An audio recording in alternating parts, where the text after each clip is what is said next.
Muy bien, un saludo a todos ustedes, queridos estudiantes. Ahora vamos a ver el tema de límites de consistencia o límites de Atterberg.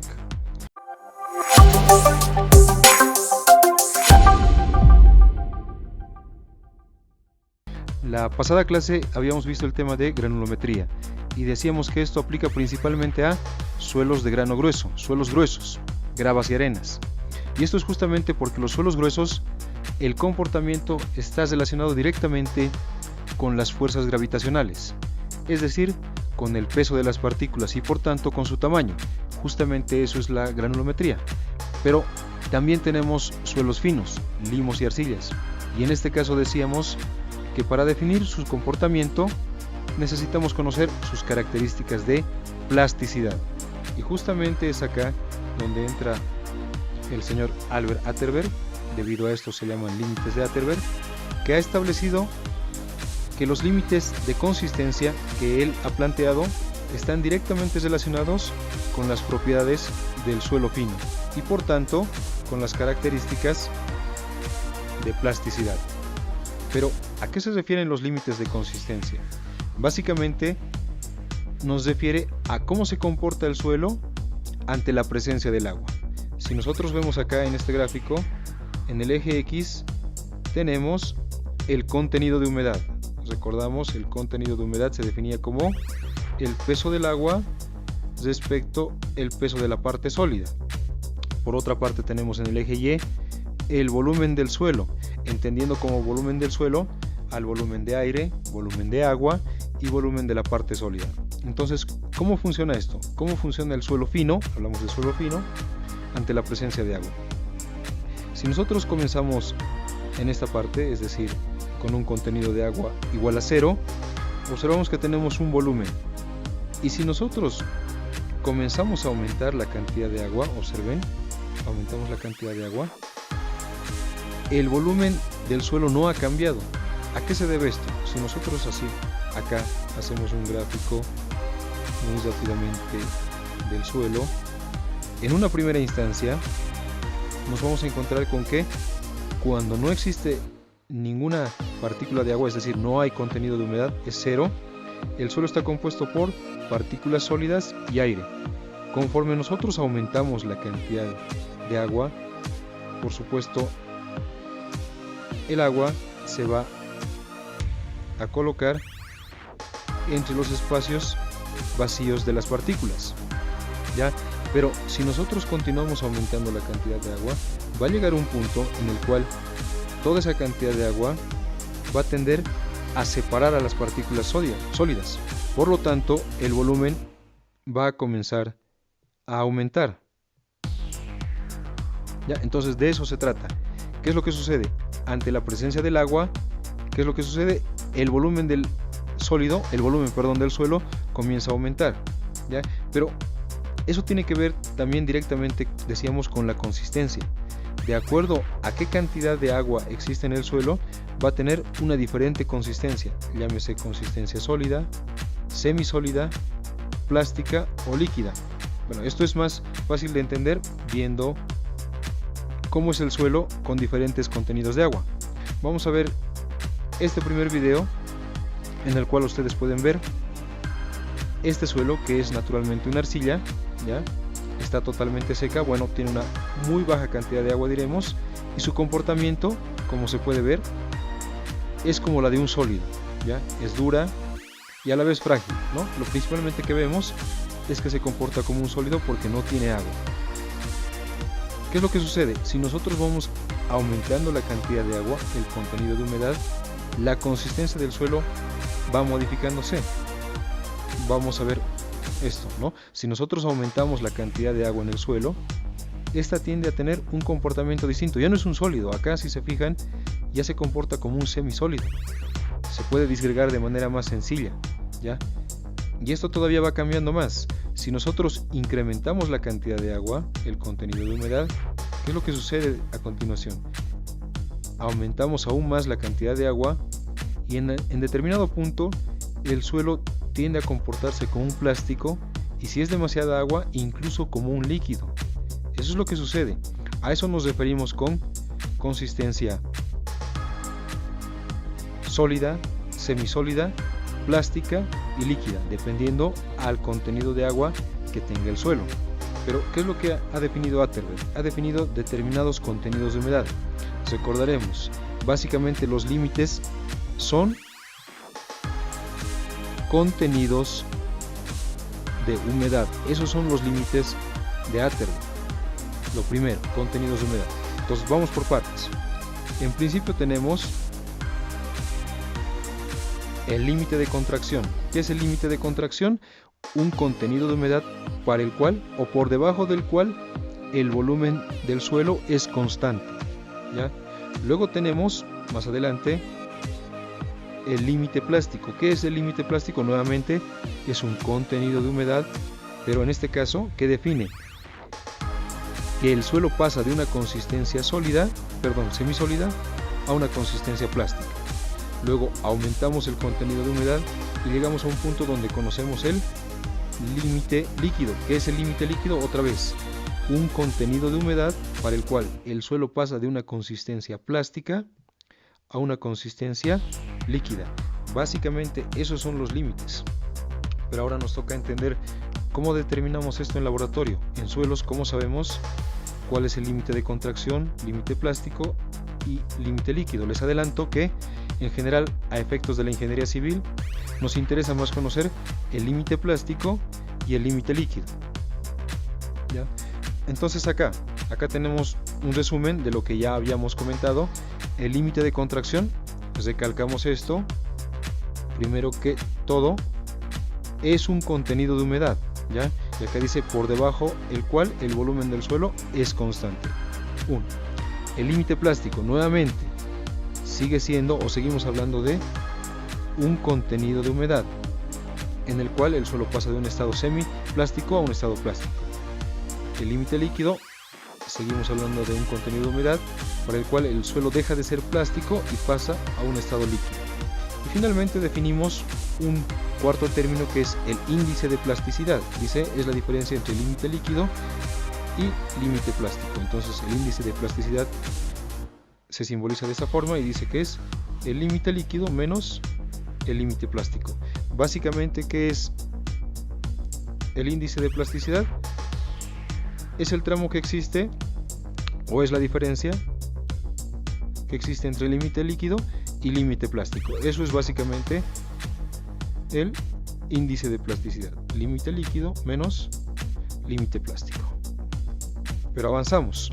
Ahora nos toca ver cómo determinamos el límite plástico y el límite líquido en laboratorio. Comenzamos con el límite líquido. Para determinar el límite líquido tenemos dos ensayos. El principal para nosotros y el que se utiliza en nuestro medio es el método de la copa de Casagrande, a veces se llama cuchara de Casagrande. Lo estamos viendo justamente acá en un gráfico. Este es el aparato de Casagrande, la copa. Como dice acá, en cada paso se coloca y extiende una muestra de suelo de grano fino. Ojo, acá se utiliza suelo que pasa el tamiz, insisto, pasa el tamiz número 40. Entonces, ese suelo con una determinada cantidad de humedad se coloca y se enzaza en la cuchara de Casagrande, ¿ya? A través de una manivela, dice, a través del giro de una manivela que la pueden ver acá, ¿ya? Se provoca que la copa golpee repetidas veces la base y luego se registra el número de golpes necesarios para cesar la ranura. Observen que una vez que hemos colocado el suelo, le hemos practicado acá en este sector una ranura, hemos separado la muestra, y de lo que se trata es que giremos la manivela de tal forma que hagamos caer la copa de Casagrande en la base y esto haga que las dos muestras se vuelvan a unir. ¿Qué hacemos? Registramos el número de golpes para el cual la muestra se ha logrado unir nuevamente una dimensión de media pulgada, o en términos más entendibles, 12 milímetros. Ahora, esto es más fácil de entender otra vez a través viéndolo en un video.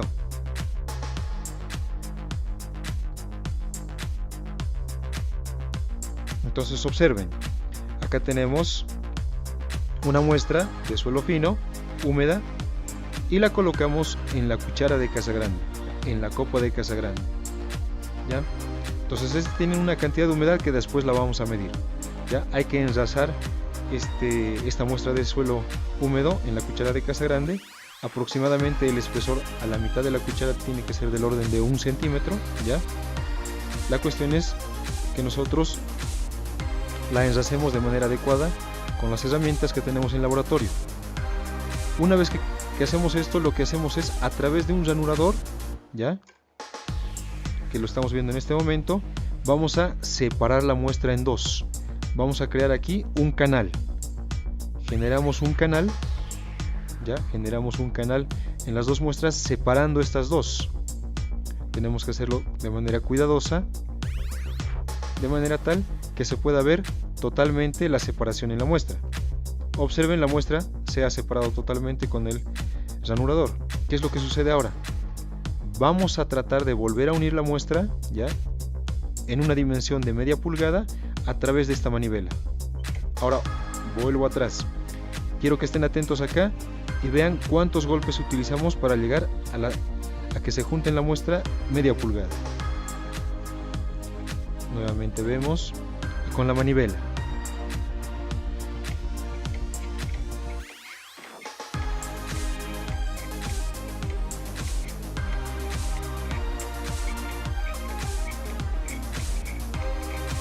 Hasta ahora tenemos 20 golpes. Observen cómo la muestra se está uniendo nuevamente.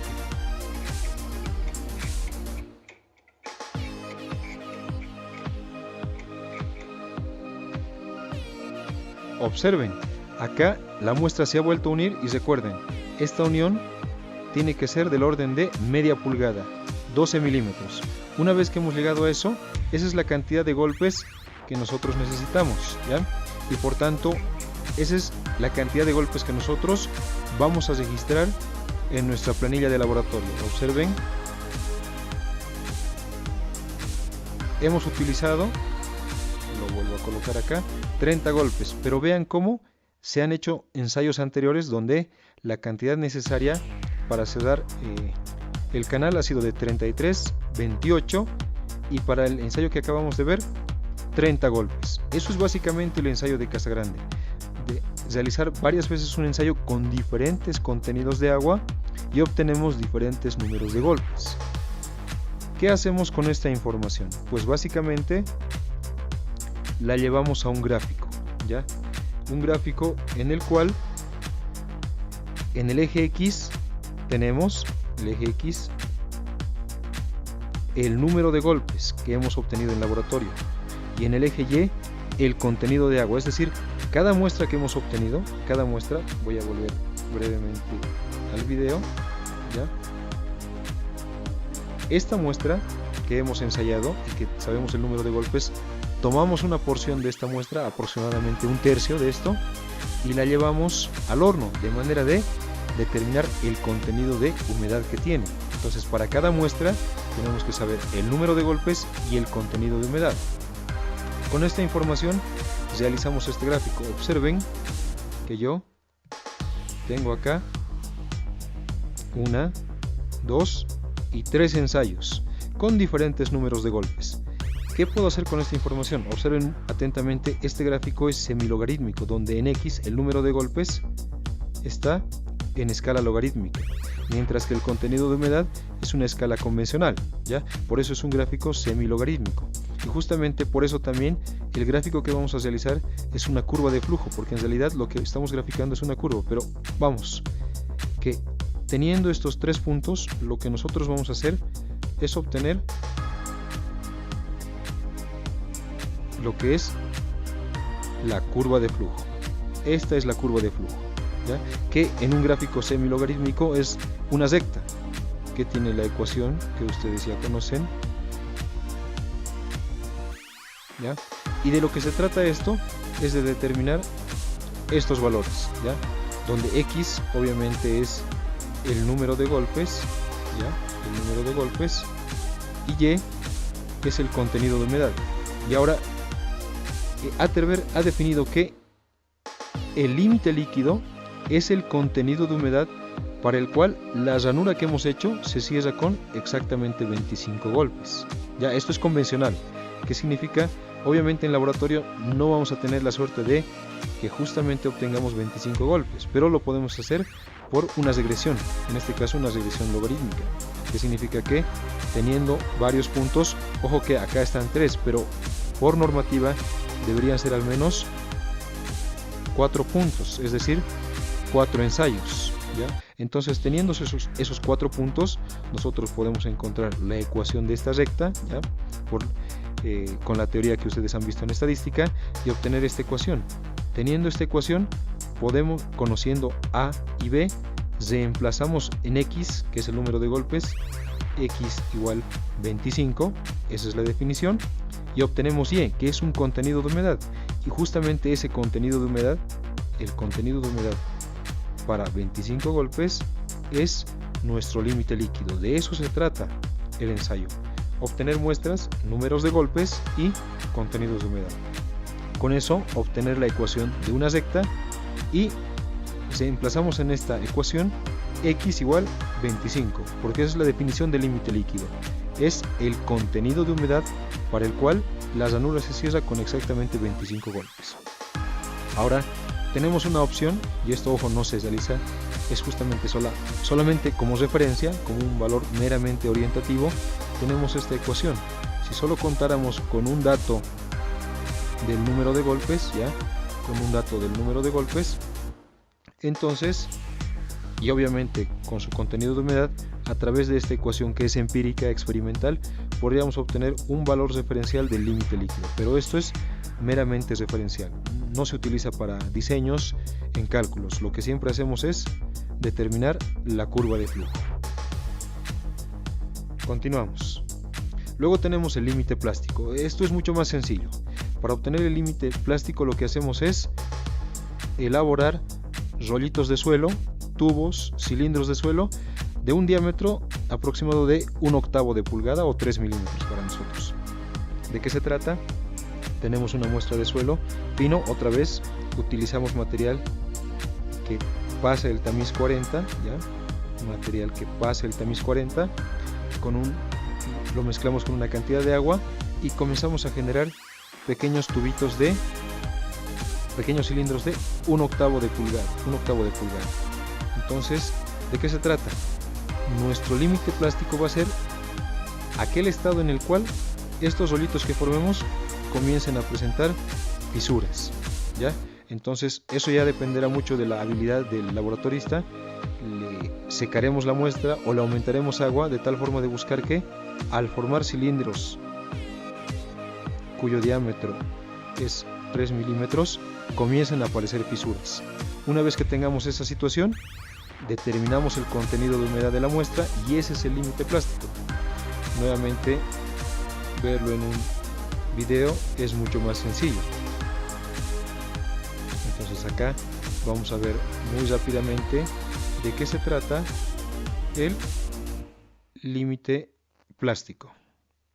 Entonces acá lo que estamos viendo es que básicamente se utiliza suelo fino que pasa el tamiz 40, ya lo habíamos dicho, ya utilizamos el tamiz 40, y toda esa muestra de suelo pues nosotros la vamos a humedecer, una pequeña cantidad de muestra, y lo que vamos a hacer es, utilizando pequeñas porciones, colocando en una superficie plana, utilizando vidrio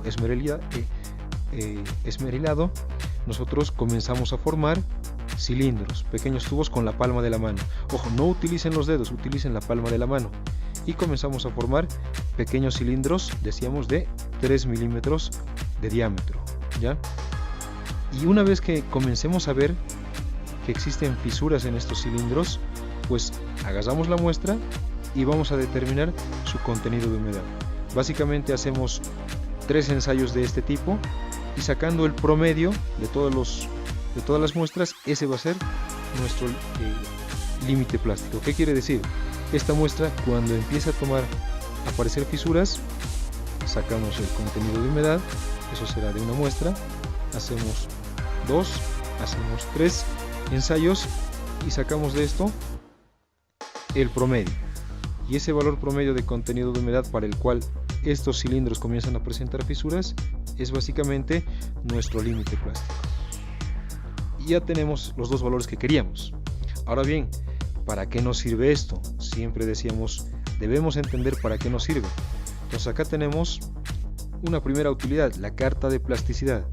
Conociendo el límite líquido y el límite plástico, observen en este gráfico, tenemos el límite líquido y acá el índice de plasticidad, pero ya sabemos que el índice de plasticidad era límite líquido menos límite plástico.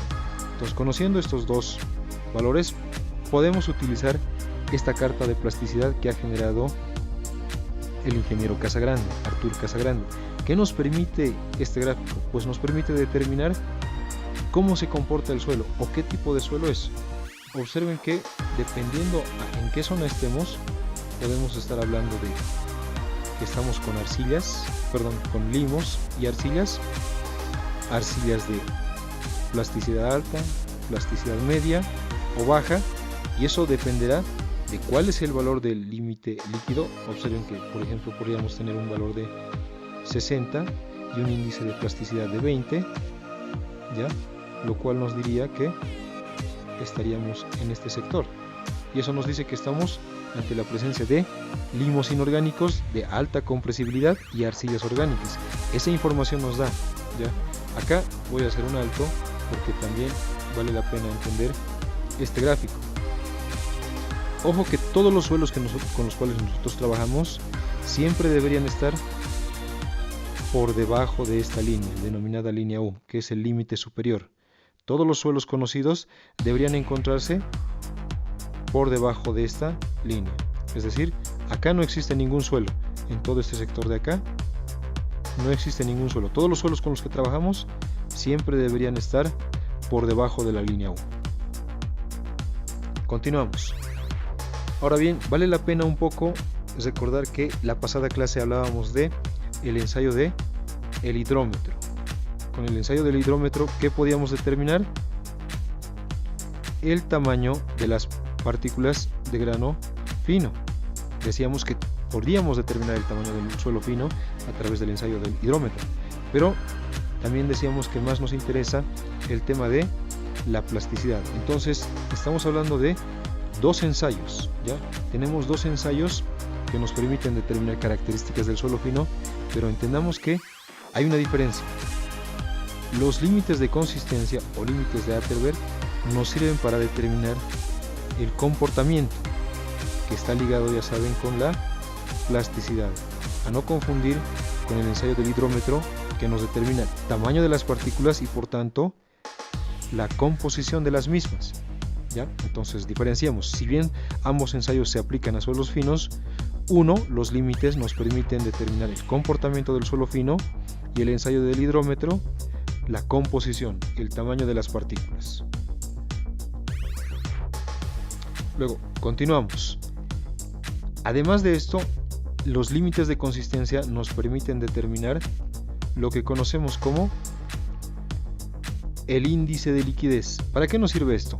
Justamente este índice de liquidez, que se determina a través de esta ecuación, donde Wn es la humedad natural del suelo, la que tienen in situ, Lp naturalmente es el límite plástico, e Ip es el índice de plasticidad, es decir, todos datos conocidos. Con eso podemos determinar el índice de liquidez. ¿Y qué sucede? Que si el índice de liquidez es mayor a 1, estamos hablando de un suelo sensible. Es un indicador de sensibilidad el índice de liquidez. Vamos a tratar de entender qué se refiere, a qué nos estamos refiriendo con sensibilidad. Si nosotros ya pudiéramos graficar en un sistema en X las deformaciones y en Y los esfuerzos, las tensiones en el suelo, ya los esfuerzos, ¿qué es lo que sucede? Tenemos dos comportamientos bien característicos. Por un lado, tenemos los suelos, por ejemplo, arenas sueltas y arcillas blandas, que ante las cargas se comportan de esta forma. Tienen grandes deformaciones para cargas bajas. Luego tenemos otro tipo de suelos, ¿ya?, que tienen más o menos este comportamiento, ¿ya? Observen. Este usualmente se aparece en arenas densas y arcillas duras. Observen que las deformaciones son menores ante esfuerzos bastante altos, ¿ya? Pero, ¿qué es lo que sucede? Aparece un tercer comportamiento, que es el que vamos a ver ahora, ¿ya? Donde observen la particularidad. Para esfuerzos relativamente grandes, el suelo puede llegar a un punto en el cual su resistencia decae tremendamente. ¿Ya? Observen la diferencia entre los tres. Para esfuerzos muy pequeños, las deformaciones pueden ser muy altas. Y eso es justamente lo que sucede, ¿ya?, con los suelos sensibles. Los suelos sensibles tienden a tener este comportamiento, que ante esfuerzos pequeños, claro, sobrepasando un determinado límite, las deformaciones son muy grandes. Y eso es un tema que nos complica. Por tanto, es una necesidad conocer si el suelo sobre el cual estamos trabajando, nuestro suelo de fundación, por ejemplo, es un suelo sensible. Y para eso nos sirve el índice de liquidez. Acá tenemos una definición: suelo sensible indica acá la resistencia a corte de una muestra alterada es del orden de 8 veces menos que la resistencia a corte de una muestra inalterada. Otra vez, un suelo sensible tiende a reducir tremendamente su resistencia al esfuerzo cortante. Por tanto, es fundamental conocer el índice de liquidez, y para esto tenemos los límites de consistencia. Continuamos. ¿Para qué también nos sirven los límites de Atterberg? Nos sirve para determinar la actividad. Este parámetro denominado actividad es un indicador de qué tipo de arcilla estamos nosotros con el que nos encontramos. Entonces, conociendo el índice de plasticidad, ya saben que es el límite líquido menos el límite plástico, y conociendo el porcentaje de arcilla que existe, podemos saber la actividad, la propiedad A denominada actividad, y eso nos permite conocer qué tipo de arcilla es. Observen acá, para una actividad del orden de 0,4 nos estamos refiriendo a una caolinita, del orden de 0,5 a 1 hablamos de una hilita, y de 1 a 1,5 una montmorillonita. ¿Y qué es lo que sucede? A mayor actividad, ¿ya?, esto tiene una mayor propensión a responder a efectos del agua. Es decir, cuando existe la presencia del agua, este tiene una mayor reacción, es más sensible, es más activo, puede tener temas de expansión, contracción, lo cual obviamente no nos favorece. Por tanto, siempre vamos a tratar de trabajar con suelos, en este caso arcillas, que tengan un valor de actividad más bajo. Es decir, cuando nos encontremos con este tipo de suelos finos, arcillas, recuerden, estamos hablando de problemas. Ya un poco ya terminando con esta parte, además el índice de plasticidad, que nuevamente lo voy a repetir, es el límite líquido menos el límite plástico. Si es mayor a 20, es un indicador del potencial de expansión, es decir, estamos hablando de un suelo que se va a contraer y expandir muy notablemente, y eso obviamente tiene consecuencias en las deformaciones del suelo. Ya esto lo vamos a hablar con más detalle en clases. Finalmente, o bueno, casi por concluir, el índice de liquidez, que ya sabemos cómo se determina, es un indicador de la historia de esfuerzos. ¿Qué quiere decir? Con índices de liquidez mayores o iguales a 1, estamos hablando de suelos normalmente consolidados, y estos son, y con un índice de liquidez menor a 1, hablamos de suelos sobreconsolidados. Saber si un suelo es normalmente consolidado o sobreconsolidado es tremendamente útil para conocer o para calcular las deformaciones del suelo, ¿ya? O también podríamos asociarlo con los asentamientos. Es decir, para calcular asentamientos, deformaciones, debemos conocer de antemano si hablamos de un suelo sobreconsolidado o normalmente consolidado, y para eso nos sirve también el índice de liquidez y por tanto los límites de consistencia del suelo. Y ahora sí, finalmente, la utilidad final que le damos a los límites de consistencia es justamente para clasificar los suelos, ¿ya? Y esto, seguramente no se ve de manera correcta en la pantalla, no lo vamos a hablar con mucho detalle. Ya, solo vamos a decir que los límites de consistencia nos permiten clasificar el suelo. Esto lo vamos a ver con detenimiento cuando veamos el tema de clasificación de suelos, pero recuerden, los límites de consistencia nos permiten, por una parte, determinar si un suelo es sensible o no, conocer la actividad del suelo fino, ver si existe un potencial de expansión en nuestro suelo, conocer la historia de los esfuerzos y finalmente clasificar el suelo. Pero antes de terminar, me gustaría hacer un breve comentario. Hemos hablado hasta ahora de consistencias sólida, semisólida, plástica y líquida. Ojo, acá no lo hemos mencionado. Hay que tener en cuenta que cuando nuestro contenido de humedad natural del suelo está por encima del límite líquido, eso nuevamente nos refiere a problemas. ¿Por qué? Y es que justamente el suelo va a tender a comportarse como un líquido.